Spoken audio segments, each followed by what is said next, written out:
যারা ইতিপূর্বে জড়িত ছিল তাদের নামও প্রকাশ করেনি। উপরন্তু এই বিপিএলটা করে তারা কিন্তু ফিক্সিং ইস্যুতে স্বয়ং বোর্ডের কর্মকর্তারা জড়িত হয়ে গেছে। এটা কি বাংলাদেশ ক্রিকেটের জন্য ভালো? একেবারেই ভালো না। বাংলাদেশের ক্রিকেট আজকে তলানিতে চলে গেছে তাদের কর্মকাণ্ডের জন্য। তাছাড়া এই যে আমাদের লোকাল ক্রিকেট লিগ, সেটাও কিন্তু হচ্ছে না।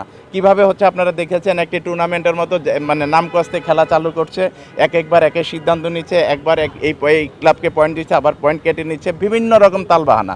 আসলে অবৈধভাবে নির্বাচিত হলে অবৈধ সিদ্ধান্ত নিতে তারা কোনো কার্পণ্য করে না, এবং তাদের কোনো গায়ে লাগছে না এসব জিনিসগুলি। এবং ক্রিকেটটাকে কোথায় নিয়ে গেছে তারা আজকে, আমরা তো এটা চাইনি।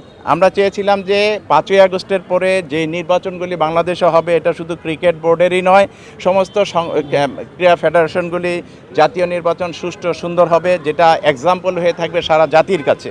সেটার প্রতিফলন আমরা 5ই আগস্টের পরে এই যে ক্রিকেট বোর্ডের বা ফুটবল ফেডারেশন নির্বাচন আমরা দেখতে পাইনি।